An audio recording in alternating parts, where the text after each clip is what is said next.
True stories told by real people. Back when I was in college, about 7 years ago, I had to move from an apartment to another last minute because, well, I was a lazy college student and hadn't made any plans. My parents were in town, so we were looking for something quick. Luckily, we found something pretty cheap and somewhat nice right in front of the university. They were thrilled. I was just happy this was over. So I move in this kind of 4-room basement, which was already furnished.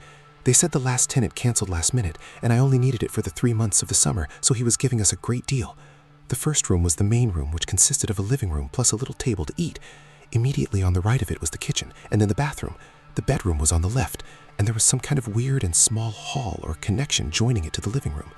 Since the start, I always felt kind of uneasy about that bedroom for some reason, and preferred to sleep in the living room since there was already a comfy sofa bed in there, and there was no windows in the bedroom. Throughout the semester, I felt countless of times that someone was watching me from that bedroom when I was alone, either watching TV or playing video games. It was a weird and eerie feeling, to the point where I preferred closing the door leading to the bedroom altogether. I wasn't home that much, and sometimes I slept at friends, but every time I came back it felt like I wasn't alone in that apartment. There was never any sounds or sights, just a strange feeling. I spoke of it to my friends and they laughed, since I was never the superstitious kind. So I kind of brushed it off the whole time and thought nothing of it. And when I finished the semester, I just moved on with my life. About 2 years ago, one of my friends from college texted me, "Hey Lord Panda, is XXX the door number you lived at in that creepy basement back in uni?" I was like, "Yeah, why?" He then sent me a picture of an old local newspaper page. He had been looking through them at the library, looking for a picture of him back in his college football days. It was the obituary section from 2009, the picture of a young and good-looking female student. Next to her picture was the picture of a door and address, which I recognized very well. She hung herself in her bedroom's closet. Story 2. The Cabin and the Haunted Notification. This is one of the most terrifying things that has ever happened to me. It may be a bit long, but I'm trying to be detailed. I've included photos at the end. June of 2013. My best friend and I went on a bike trail that was about 60 miles one way. A man we used to work with lived on the trail and offered to let us stay at one of the 2 cabins that he rented out. So we get there, about 30 to 40 miles into the trail. This cabin was nice. It had a TV, electricity, heating, air conditioning, all the good stuff. Only thing is, a huge thunderstorm kit. No electricity or air conditioning. We have dinner at the man's house and play some cards with him and his wife, which was just down the street. After, we head back and just kind of sit on the couches in the cabin, bored. The man had a dog named Scout, and he came and kept us company. He curled up on the couch with me. A couple minutes later, he kept raising his head and staring at the corner of the room. It was incredibly unnerving. It only gets worse when my friend says my name really nervously and then gasps. The speaker just moved. Above the TV were 2 speakers, and I guess the one closest to the corner of the room had shifted a couple inches before her eyes. The dog won't stop staring at the corner of the room. I can't remember if we hear something upstairs or what, but we run outside and sit on the front porch terrified. Something seemed wrong. Really, really wrong. Like I couldn't even bring myself to look in the house or the windows. It was starting to get dark, and we were too scared to go inside because it was dark in there too. Here's where this story got really messed up. So, my friend and I went in June, right? Well, as we are sitting on the front porch, my friend gets a notification on her iPhone. I had a flip phone at the time. It's a Facebook notification. All it says, my name posted a photo on her timeline. I didn't post a photo. I wasn't on Facebook. I had no internet. My friend was using her 3G. And most of all, why would my friend get a notification that I posted a photo? I think this was before you could follow people. She opens Facebook. The photo pops up. It's me and 2 of my friends. She is not one of the 2 friends. She is not tagged in the photo. The photo was posted in May. The description had been me being funny since my friends and I had pulled an all-nighter. At that moment, though, the description still scares me. We never sleep. Story 3. The Skinny Man in My House. I know I'm late to the game, but I really wanted to share mine. When I was about 10 or 11 years old, I developed this intense dread that someone was squatting in my family's detached garage. I hated being left home alone because I had this constant feeling that someone was watching me. It got so bad that I couldn't sleep at night. When I mentioned it to my mom, she just kind of stared at me in a manner that I assumed meant, "Are you even listening to yourself?" I dropped the subject and continued to suffer in silence. One evening, it was just my mom and I, so we decided to rent a movie. The tape wasn't rewound, and our VCR's rewinding mechanism was broken, so my mom sent me to the garage to rewind the tape using our old VCR. While I was waiting for it to finish, a wave of terror washed over me. Heavy footsteps approached the door, and I heard the loud clatter of someone stepping on the loose metal threshold plate. Someone was breathing heavily in large, panting breaths just outside the slightly ajar door. I held my own breath in case it was just my own panic attack-induced breathing I was hearing. But no, the heavy panting continued. My heart thundering in my chest, I gripped a screwdriver in my sweaty hands and quietly approached the door. I flung it open. Nothing. I circled the garage. Nothing. I peeked over the fences on either side of my house. Still nothing. I convinced myself that I was losing my mind and finished rewinding the tape. Once I had made my way back into the house, I broke into tears and told my mom that there was something wrong with me. I explained what had just happened, and my mom went still. She clearly knew something, but when I pressed her to tell me, she said she didn't want to scare me. Eventually, she caved and told me that my 6-year-old brother had been acting strange lately. He had been sleeping in my parents' bed ever since my dad started spending weeknights at the house he was flipping in another town.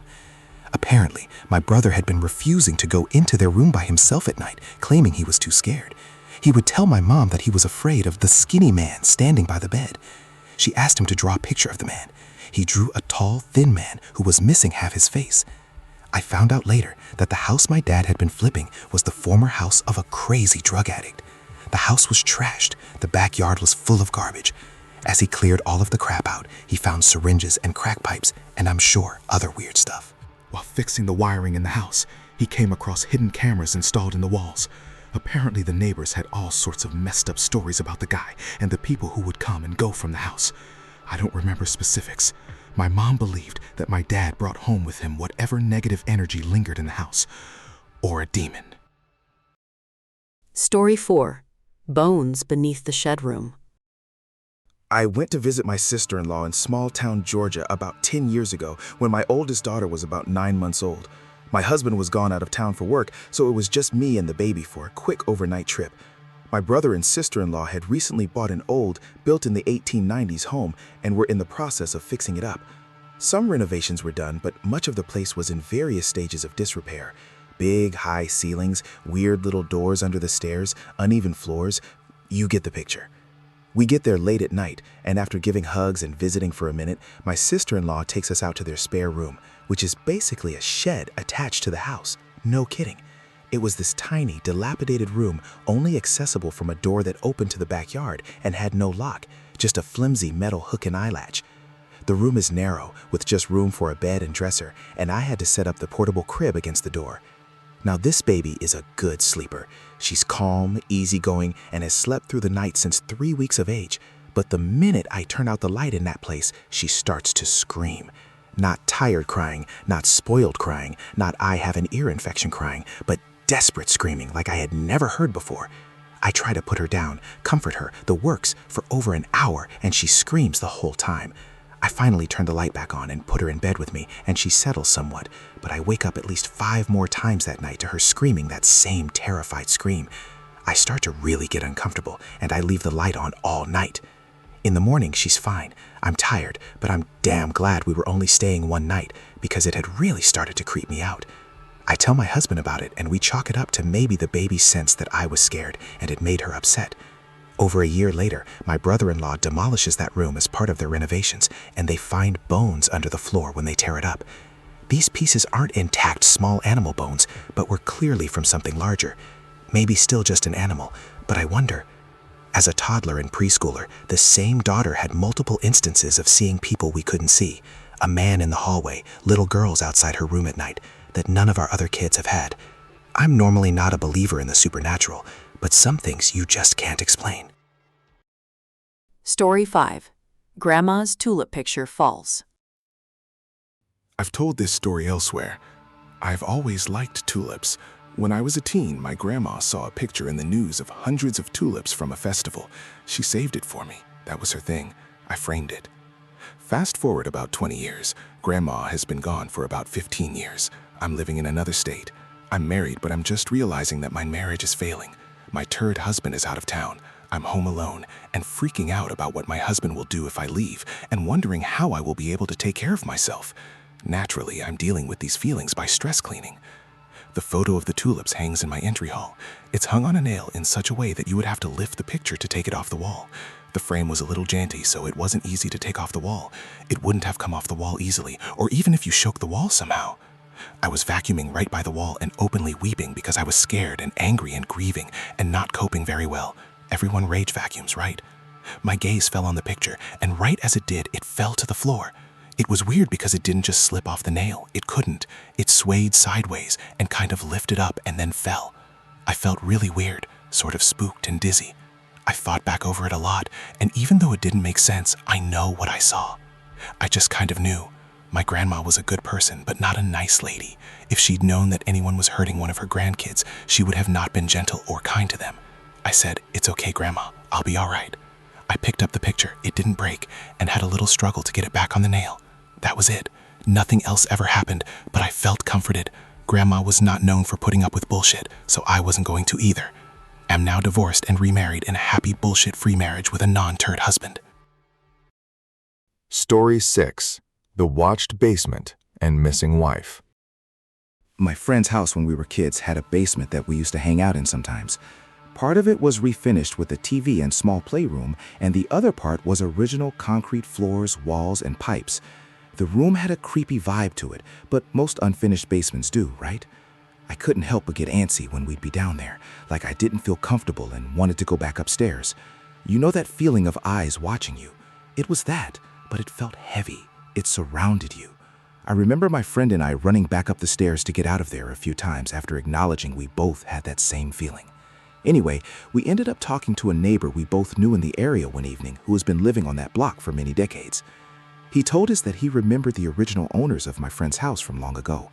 There was an old couple that had lived there, and apparently the wife had gone missing and was never found. The neighbor described it as a sad loss for her husband and said nothing else about it. Not long after, my friend and I were down in the basement, and while playing in the unfinished part that we played in many times. However, this was the first time we paid attention to a particular part of the concrete floor that had been patched over with newer concrete, a long, narrow rectangle shape. We both stared at it, looked at each other, and ran out of there without ever saying a word. I don't think we ever played down there again. I'd like to think it was the imagination of two children after hearing a scary story, but I can't deny the disturbing feeling of the invisible eyes that watched us down in the basement before we knew the history of the house.